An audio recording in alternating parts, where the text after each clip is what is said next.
Isang magandang araw mga kaibigan! Narito na naman po si Shenshen TV na magbabahagi sa inyo tungkol sa kwento ng pag-ibig. Pero kung bago ka pa lamang sa aking YouTube channel, paki-like lang po ng ating video, paki-click na rin ang subscribe button at ganon din ang bell icon para lagi kayong updated sa mga paparating ko pang mga uploads. Ang ikatlong kabanata. Maagang dumating sa Villa Villarama sina Selena at Edwin. Pagkalipas ng ilang minuto, ay tinatahak na nila ang daan papasok sa magubat na bahagi ng bilya.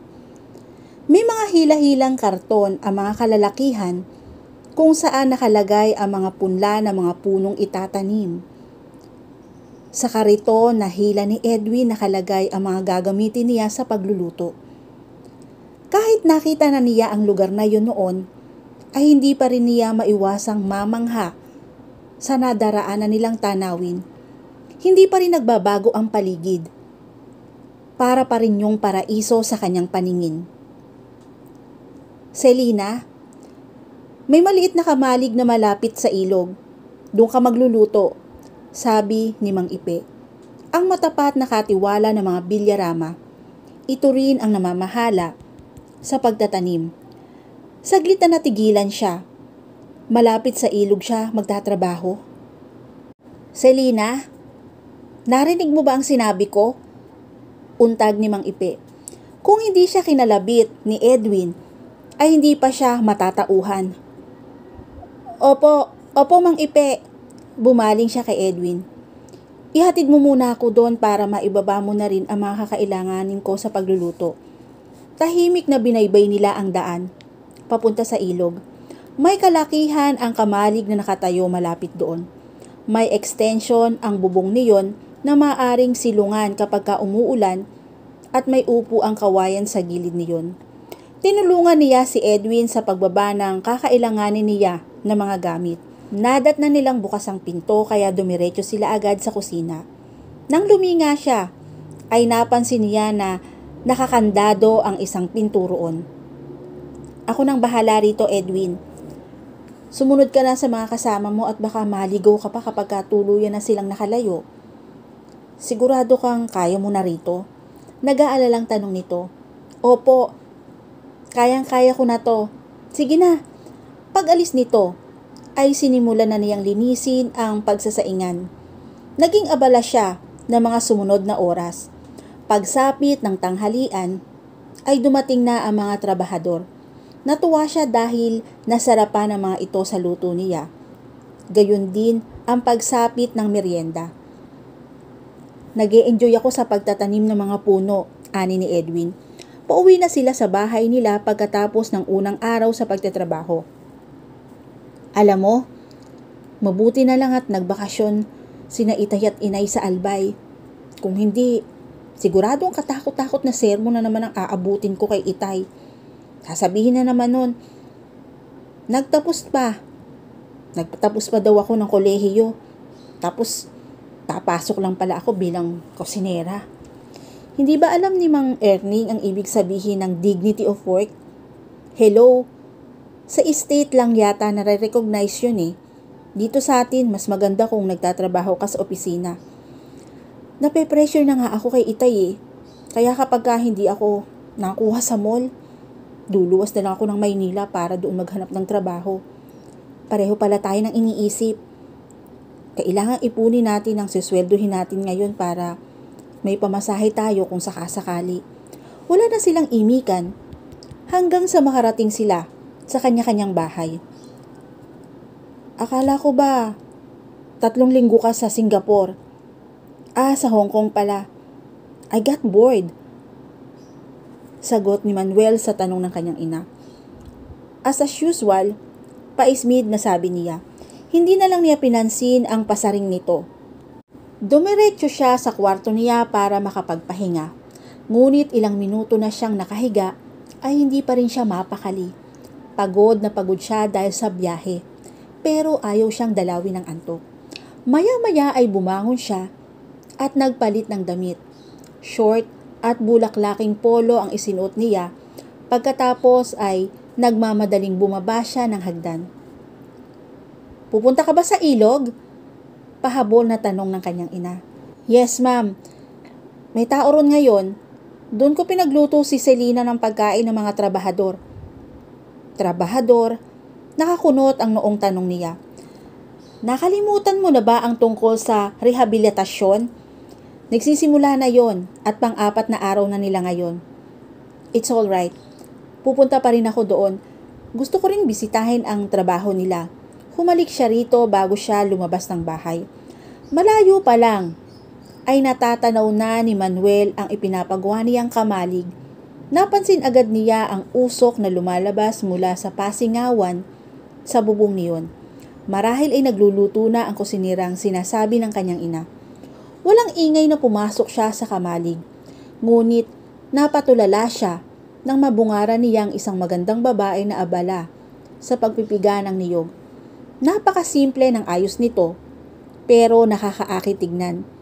Kahit ngayon lang niya ito nakita, ay nakaramdam siya ng hindi maipaliwanag na familiarity rito.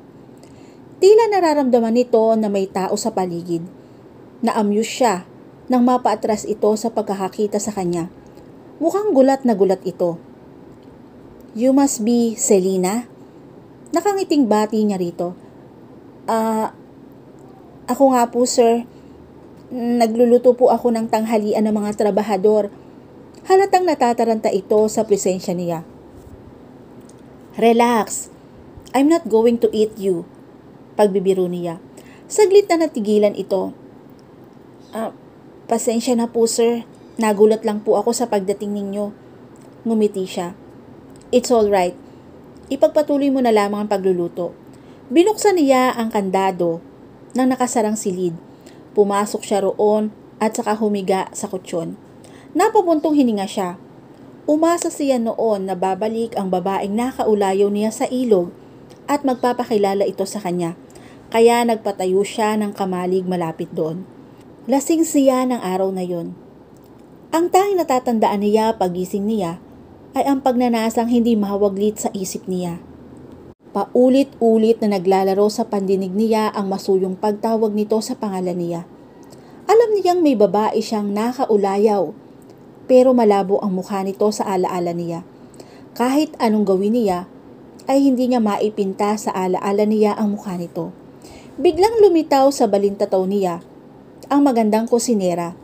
Naamoy niya ang masarap na niluluto nito. Mukhang masarap yun ah. Napangiti siya hanggang sa unti-unting pumikit ang kanyang mga mata. Papalubog na ang araw nang magising si Manuel. Bumangon siya at lumabas ng silid. Napakunot noo siya nang hindi niya nakita ang magandang kusinera. Dumungaw siya sa bintana. Iginala ang kanyang paningin pero wala ito sa paligid. Nakaramdam siya ng panghihinayang. Lumabas siya ng kamalig. Tumayo siya roon habang pinagmamasdan ang kapaligiran. He felt emptiness in his heart. Who are you? Bakit hindi ka nagpapakilala sa akin noon? Mahinang tanong niya. Nauwi sa ilang araw lang ang plano sana niya na ilang linggong pagbabakasyon sa Hong Kong kasama si Sema. Nagsawa agad siya kaya iniwan niya ito roon. Binigyan na lamang niya ito ng sapat na pera para makapagliwaliw ito roon. Pinagbasdan niya ang talon at ang tubig niyon ay umaagos pababa sa ilog. Iyon ang lugar na hindi niya pagsasawa ang balik-balikan. Dahil nangyari doon, ang isang napakagandang alaala na hindi maalis sa isip niya gabi-gabi. Kung minsan ay natatakot siya para sa sarili niyang katinuan. Marami ng babae ang nagdaan sa buhay niya, pero hanggang ngayon ay hindi pa rin niya nakakalimutan ang mabango at malambot na katawan ng babaeng nakaulayaw niya roon. Hinahanap-hanap ito ng katawan niya. Tama nga siguro, si Rodel. He's obsessed. Mr. Villarama, napalingon siya sa nagmamay-ari ng magandang tinig. Bahagya siyang napangiti. Ang magandang kusinera pala na mga trabahador nila ang dumating. Nakatingin ito sa kanya na para bang inaarok ang iniisip niya. Hindi pa ba tapos ang trabaho nila, Selina? Tanong niya rito. Mukhang naiilang ito sa kanya. Sumaglit po ako sa area ng taniman kanina. Pauwi na po sila. Ihahanda ko na po ang iba pang mga gamit sa pag-uwi. Nang hindi siya sumagot, ay napansin niya na lumungkot ang mukha nito. Nakayukong pumasok ito sa kamalig. Kanina ay may nakita siyang kislap sa mga mata nito. Pero bakit ngayon ay bigla itong nalungkot? May kung anong nag-udyok sa kanya na sundan ito. Inabutan niya ito na nagliligpit na mga pinaglutuan nito. Narinig niya ang mahinang pagsinghot nito. Why are you crying? Nag-aalalang tanong niya rito. Bigla nitong nabitawan ang hawak na malaking kaldero at tumama yon sa paa nito. Nataranta siya nang rumihistro ang sakit sa mukha nito. Napaupo ito sa sahig habang hawak ang paang nasaktan. Mabilis na lumapit siya rito. Hinawakan niya ang paa nito at minasahe ng dahan-dahan. Sir, okay na po. Sinikap nito na tumayo. Maagap na inalalayan niya ito. Muntik na itong matumba nang ihakbang nito ang mga paa, kaya nahawakan niya ito sa bewang. Naamoy niya ang natural na amoy nito. Wala itong iwinisik na mamahaling pabango gaya ng mga babaeng nakakasalamuha niya. Pero bakit gustong-gusto niya ang amoy nito? Kailan pa ito naging kaaya-aya at kahali-halina sa pang-amoy niya? Inalalayan niya ito hanggang sa makaupo ito sa silya. Lumuhod siya sa harap nito at masuyong minasahe uli ang paa nito. Nang mag-angat siya ng tingin, ay nagkatitigan sila. Napatigil siya sa ginagawa niya. Hindi niya napigilan ang sarili na haplusin ang pisngi nito. Pumikit ito nang dumantay ang palad sa pisngi nito. God, you are so beautiful. Paanas na sabi niya. Akmang hahalikan niya ito sa mga labi nang marinig nila ang boses na papalapit sa kamalig. Bigla siyang itinulak nito. Gusto niyang tumutol, pero namayani ang tamang rason sa isip niya. Tumayo siya sa labas ng kamalig upang salubungin ang mga trabahador. Walang imik si Selina habang naglalakad sila ni Edwin pauwi. Hindi niya pinansin ang madalas sa pagsulyap nito sa kanya. Selina, babalik ka pa ba bukas sa bilya? Hindi nakatiis na tanong nito. Oo naman, walang siglang sagot niya. Kahit dumating na si MB, bumuntong hininga siya. Dapat ko nang sanayin ang sarili ko dahil kapag sineswerte tayong makakapasok sa mall, magiging boss na natin siya. Hindi niya naikwento rito ang nangyari sa kamalig. That's the spirit. Maaga ulit tayo bukas ha. Anito bago sila naghiwalay ng daan. Pagpasok niya sa kanyang silid ay humiga agad siya sa kama. Tumitig siya sa kisame at wala sa loob na dinaman niya ang mga labi niya. Hindi maalis sa isip niya ang eksenang muntik na siyang halikan ni Manuel. Kinilig siya ng husto nang sabihin nito na maganda raw siya. May bumangaw na kaunting pag-asa sa puso niya. Masigla si Selina. Pagising niya kinabukasan. Hindi siya palaayos, pero nais niyang maging maganda sa araw na yon. Nagsuot siya ng bulaklaki na blouse na may malaking manggas. Tinernohan niya yon ng lampas tuhod na palda. Itinali niya ng puting panyo ang mahabang buhok niya. Pagkatapos ay pinagmasdan niya ang sarili sa salamin. Napangiti siya ng makontento sa nakita. Pagdating nila ni Edwin sa bilya ay nadismaya siya nang hindi niya nakita sa paligid si Manuel. Nawala ang sigla niya hanggang sa maihatid siya sa kamalig ng mga kasama niya. Sinimulan agad niya ang trabaho. Mag-aalas 11 na ng tanghali nang dumating si Mang Ipe upang kunin ang mga niluto niyang pagkain. Hinahatiran na lamang ng pagkain ang mga trabahador dahil may kalayuan na ang lupang pinagtataniman ng mga ito. Mang Ipe, pakihintay na lang po muna ang gulay. Malapit na po itong maluto. Sige lang, Selina. Hindi nagkamali si Mrs. Villarama sa pagkuha sa'yo. Abay, ginaganahan ang gusto ang mga trabahador sa pagkain. Dahil napakasarap daw ng niluluto mo. Nakangiting papuri nito. Kompleto po kasi ang mga sangkap na ibinibigay sa akin. Hindi ka ba natatakot na gumala sa kakahuyan? Lalo na kapag nangunguha ka ng mga gulay at niyog? Umiling siya. Naku, hindi ho. Nag-e-enjoy nga po akong gumala rito eh. Napakaganda po ng paligid. Kaya lang napansin ko na parang kumuunti ang mga ligaw na orchids. Marami ang mga yun po dati eh. Kailan ka unang nakapasok dito? Bigla siyang napalingon sa nagsalita. Napaawang ang mga labi niya nang makita niya si Manuel na nakatayo sa bungad ng pinto. Seryoso ang mukha nito habang nakatingin sa kanya. May kasama ito na nakatayo sa likuran nito. Pakiramdam niya ay tinakasan siya ng dugo sa mukha. Ho? Hindi pa po ako nakakapasok dito noon. Naikwento lang po sa akin nung auntie ko na si Auntie Virgie po. Sabi po niya maraming ligaw na orchids dito. Nauutal na nagpapaliwanag siya. Pumasok ang mga ito sa kamalig.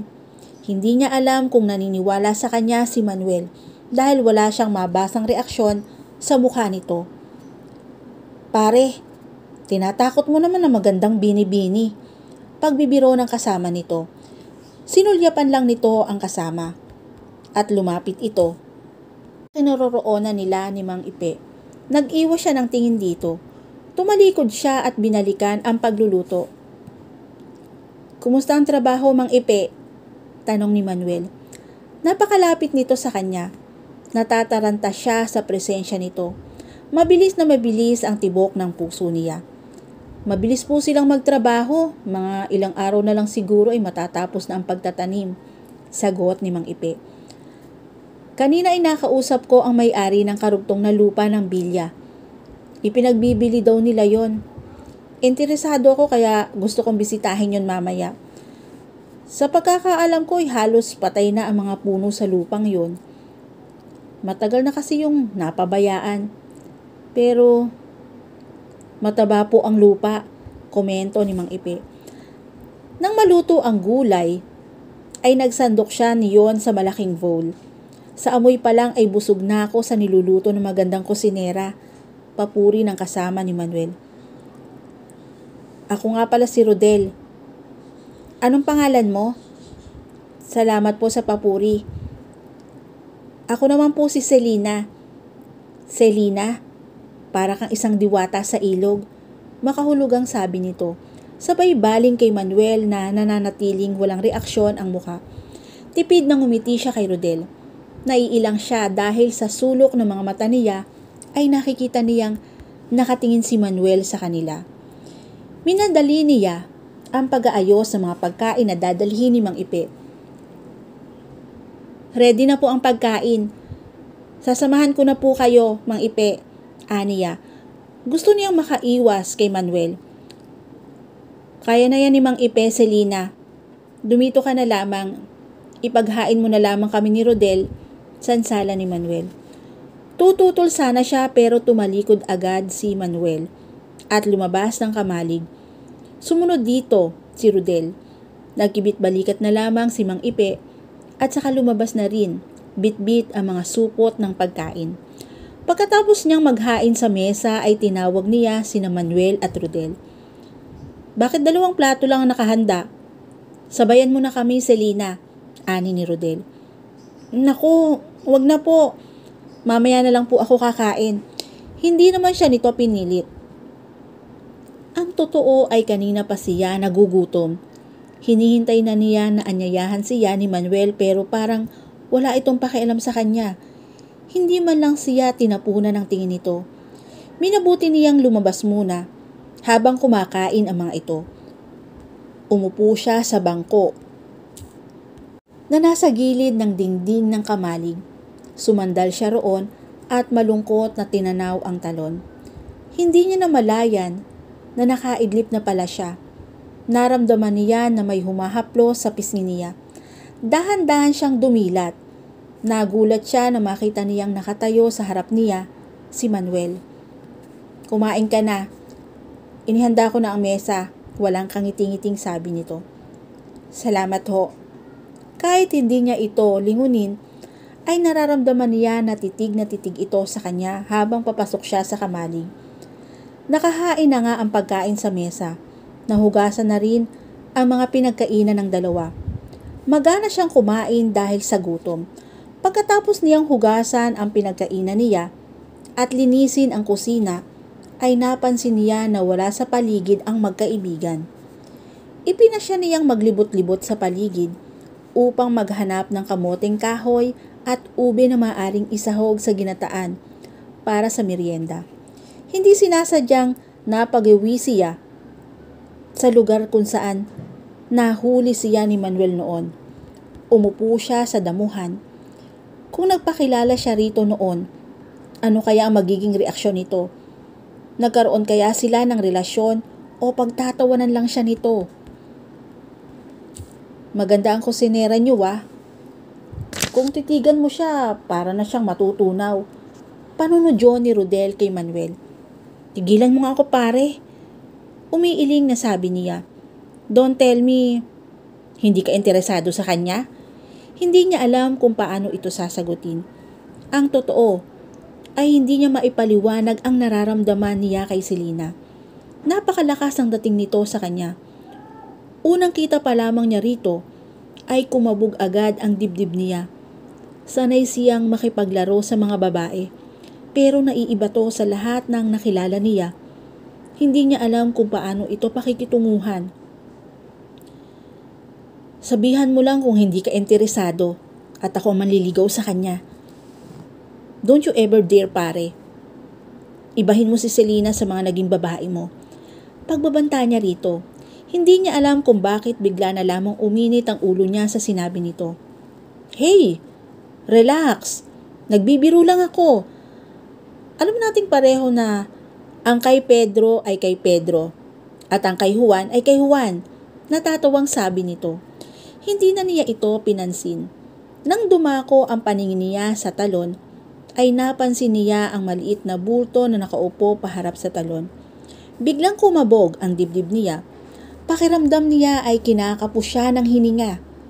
Pare, baka mapagkamalan mong si Selena ang babaeng nakaulayaw mo. Diwata ng talon. Natatawang biro ni Rodel.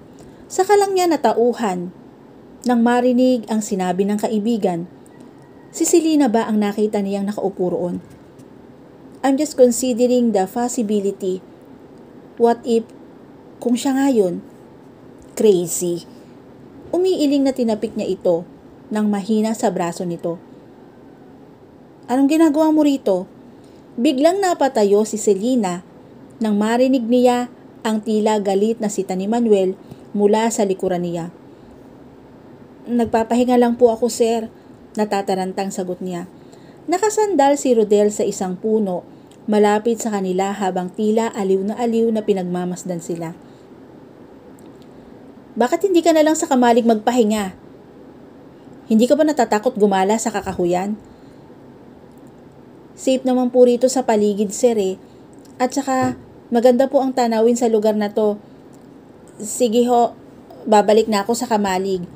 Biglang hinablot nito ang braso niya. Sa susunod, sa kamalig ka na lamang magpahinga. Ayokong gumagala-gala ka rito kung saan-saan. Naiinis siya dahil hindi niya maintindihan kung bakit nagagalit ito sa ginawa niya. Iwinaksi niya ang kamay nito sa braso niya, pero hindi ito natinag. Tinignan niya ito ngunit wala siyang mabasa na kahit na anong reaksyon mula rito. Blanko ang ekspresyon ng mukha nito habang nakatingin sa kanya. Malakas na hinila uli niya ang braso niya rito. Sa pagkakagulat niya ay pareho silang nawala ng balanse. Napatili siya at tila huminto ang pag-inog ng mundo nang gumugulong-gulong silang dalawa pababa sa gilid ng ilog. Nang makabawi siya ay nanlaki ang mga mata niya nang mapagtanto niya ang posisyon nila. Nakadagan siya sa nakatihayang katawan nito. Bigla siyang napaupo. Ngunit lalong nanlaki ang mga mata niya nang makita niyang nakaupo siya sa ibawang bahagi ng katawan nito. Hindi maikakaila sa kanya ang pagbango ng pagnanasa sa katawan nito. Nang tignan niya ito, ay titig na titig lang ito sa kanya. She acted on instinct. Sinampal niya ito. Bastos! Mabilis na tumayo ito, saka nagtatakbo. At dito na po natatapos ang ikatlong bahagi ng aking kwento. Muli po, samahan niyo po akong muli sa susunod pang kabanata. Thank you for watching and God bless all.